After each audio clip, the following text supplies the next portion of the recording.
Saudara-saudari yang terkasih, kita jumpa lagi dalam Pelita Hati di Honian Channel hari ini, Jumat 12 September 2025, Pekan Biasa yang ke-23. Bersama saya Romo Thomas Suratno SC dari komunitas SC Teluk Betung, Bandar Lampung, mendengar dan merenungkan sabda Tuhan, yakni firman Tuhan yang tersurat dalam Injil Lukas, bab atau pasal 6, ayat 39 sampai dengan ayat 42.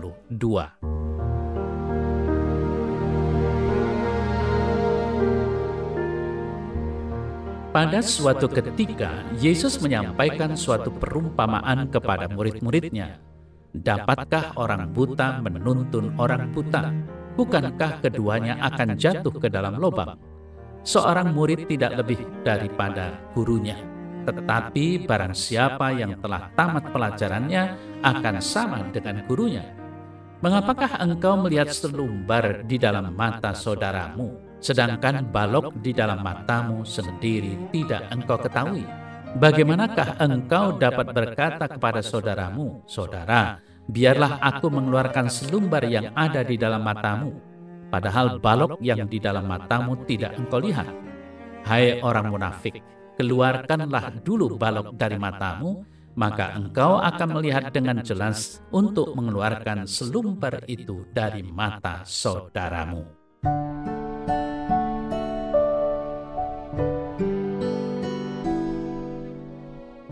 Saudara-saudari yang terkasih, kemungkinan besar Anda pernah mendengar ungkapan, "Hei, jangan sok suci ya." Atau juga sangat mungkin bahwa kita juga sering mengutarakan hal itu kepada orang yang berusaha menasehati kita.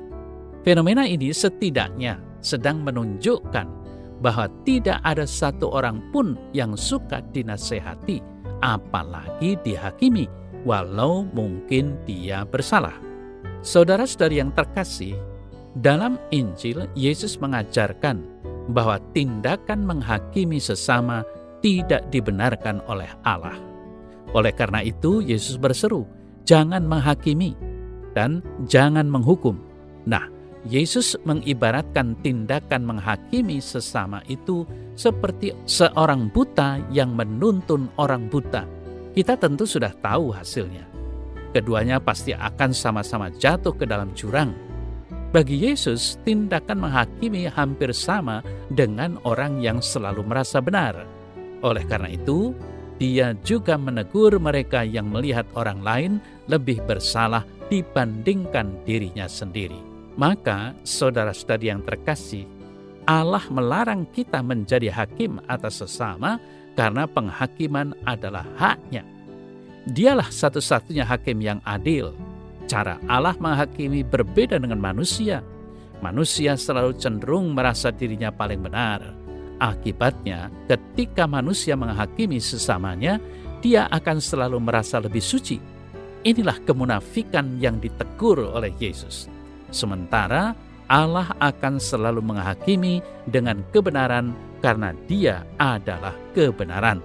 Namun, saudara-saudari yang terkasih, harus diingat bahwa ajaran ini bukan berarti melarang kita untuk menegur dosa.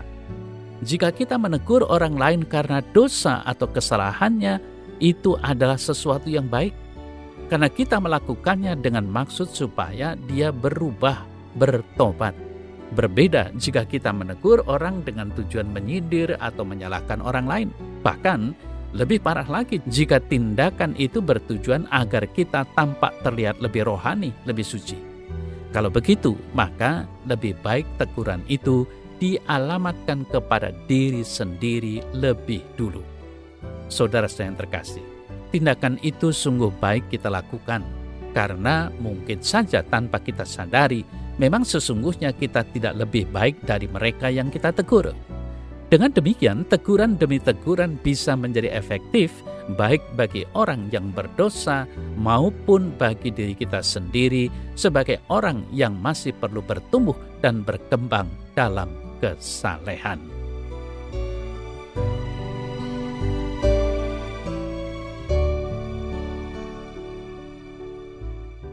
Dalam nama Bapa dan Putra dan Roh Kudus. Amin.